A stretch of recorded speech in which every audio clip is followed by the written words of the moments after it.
नैबे जाहैबाय जोंनि सराइबिल ब्लक UPPL नि मावख'। दा बे थांनाय हरल' नङा, आगोलबो इलेक्सन सोलिबोबाय थानायाव जोंनि मोननै स्टेरिं गसाइगाव टाउननि गेजेराव मोनसेया जाबाय तिनालि स्टेशननि खाथि, बाहाय सावबाय बिथांमोना। बेनिफ्राय जाहैबाय नैबे जोंनि नर्थ इस्ट गेटवे इन्टारस्टेट बास टार्मिनास, माने बेखौ बङाइगाव बास स्टेन्ड होनना बुङो, बाहायबो खालामबाय।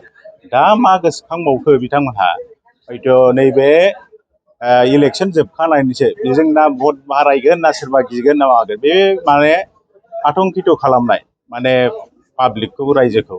बेबादिखौ दिनैल' नङा, थांनाय 17 बोसोरनि सरकारावबो आरो 22 बोसोरावबो नै जाबावबायसो बिथांमोना नुदों जे बिथांमोनाव ओरैबायदिसो जों भट खालामदों, बिथांमोनाव जे सावनो जथेस्थ' थावानो गैबावला बायनो हानाय बायदि।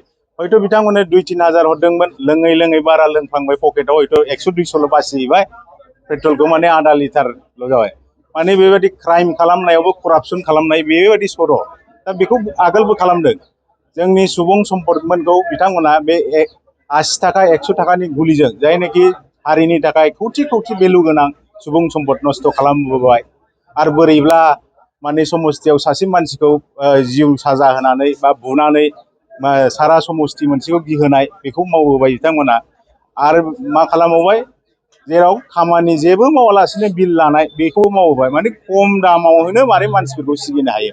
मैयानाबो थिग बेबायदिनो आधा लिटारसो पेट्रल लुनानै बे अफिसखौ सावलांबाय। आरो बेहायथ' गिनांगौ खोथा, बाहाय अलरेडि जोंहा सानै मानसि फंबायमोनहा उन्दुनानै थादोंमोन, केयारटेकार फंबायमोनहा। बियो जुदि खामफायोमोनब्ला, नङा होमबा, जोंनि मानसियानो हयथ' खामफागौमोन। टारगेटआ जाबाय सम्पति नस्थ' खालामनाय, जिउखौबो मोनसे थ्रेटनिं होनाय बायदि जादों। बियो जोबोद लाजिनांथाव, आरो आं बेखौ गोख्रों रावजों सोंखारियो।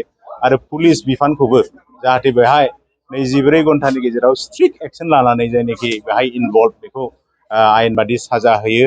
आरो जोंनाव एथ' मोजां इलेक्सन जालांबाय, जोबलांबाय, बाहायबो बेबायदि खालामनो हाया, लाजिथावथाव। भटआव हयथ' देरहागोन, सोरबा जेनगोन, नङा होमबा, बे थाखायो। बेफोरखौ लानानै समाजाव जे गुबुंले, गावबा गाव मोनसे डमिनेटिं, दाबो बिदिखौ गाराब्ला माब्ला थिग जागोन समाजालाय? बे थिग जायाखै। ओंखायनो आं जिल्ला UPPL, गसाइगाव जिल्ला UPPL नि जानानै बेखौ गोख्रों रावै सोंखारिदों। लोगोसे पुलिस बिफानखौ जाहाथे बेखौ नागिरनायाव जायनाखि दसिखौ नागिरनानै आयेन बादियै गोख्रों साजा होयो, बेखौ आं बुंनो सानदों। थुलुंगायाथ' जोंहा गुबुन गुबुन पार्टिका जायनिखि अपोजिसन बे खालामगोन, 2-3 पार्टि थाबाय, आं बुंला। खिन्थु जायनाखि लकेल गोरा बेस गोनां, बिसोर मावगोन ना। बायह्रानि सोरबा गुरुं मानसिया मावनाय नङा। जायनाखि बेबायदि खालामग्रानि आखुनि, नङा होमबा, माने खि जाग्रा सैमाया खि जाखायो, बे खि जाग्राया बे जायो आरोखि।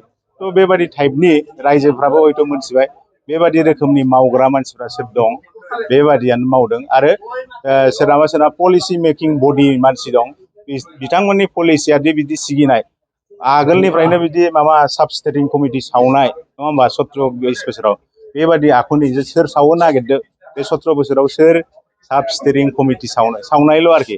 अर सलाय खाथि गंसेजों बोरै सिगिनो हायो, माने खम दामाव माने बुरजा खामानि मावनाय, बे आरो आयेननि राहा लानायखायनो जोङो गसाइगाव पुलिस थानानि सिङाव थानाय असि बिथांनो FIR होबाय। SDPO बिथाङा जोंहा इनभेस्टिगेट खालामगासिनो दं। बेखौ थाबैनो आयेनगत साजा लानो नांगोन। मानो होनबा 9थासोआवनो बिथांमोना जमा जमि बिदि नुदोंमोन आरोखि, बेरेखा दोलोनि। आरो बेरेखा दोलोनि जायनाखि गारि लानानै गिदिंबाय थादों, जोंनिनो लकेल दोलो, रिजनेल दोलोनि बिथांमोना दङ। बेहाय सन्देहआ बांसिन जादों। 9थानिफ्राय 10था बाहाय ना हटेल दङ, ना माबा दङ, माने अबजार्भ खालामबाय थादों मानसिया माब्ला एरायो बा माबायो, बेखौ नायबाय थादों। माने बावहाय जानायाथ' माने जोंबो उन्दुगासिनो दंमोन, जोंथ' जेबो मिथिया। माने बिसोर सावनो थांनाया मथा मथि 1:40 जाबायमोन खोमा। ओमफ्राय बे जानायावहाय माने अराथ' ब्लाव ब्लाव जोंबाय। ओमफ्राय जोङो खेल मोनबाय, मानो एथ' गरम जाखो, जों बेबायदि सानबाय, बेबायदि गरम जाफेरामोन खुनु दिनबो। ओमफ्राय जों सिखारना नायबा अरा ब्लाव ब्लाव जोंनानै दङ। जों हाखु दाखु सिखारबाय, सिखारनानै ओरै बाहेराजों नायलाबायबाय, मानसि रावबो गैला। बिनिफ्राय जों बिनिफ्राय पाइपखौ लाना थांनानै हाखु दाखु मेसिन सालायनायखौ जों बन्द' खालामनानैहाय जोङो आरो दसे ओरै गिदिंलाबायनानै जों डाइरेक्ट मानसि रावबो गैलानो गिनानै जों बै पेट्रल पाम्पआवहाय खारना थांनानैहाय जिरायनानै जों मानसिफोरनो, सारमोननो फन हरलाजोब्बाय। ओमफ्राय नोंसोर बावनो थाथ', जों थांगासिनो दं, सिन्था खालामनाङा ओमफ्राय पुलिस फैबाय दसे उनाव 3:40 बेफोरबायदि जाबायमोन ओमफ्राय पुलिस फैनानै नायना थांबाय दे गाबोन फैफिनगोन जोङो बेबायदि होनदोंमोन पुलिसफोरा ओमफ्राय दा फैगोन ना मागोन बेखौ जों बुंनोबो रोंला सोरखौनो नुवाखैना मानसिफोरखौथ' जों रावखौबो सिनायाबो नुवाखै माने बेजों आड्डा मारिबाय थानायखौ बयबो नुदों आरो ना बाव सेंग्राफोरबो ओंखाम जाखादोंमोन जानानै बिसोर ओंखारलांदोंमोन आरो ना बेबादि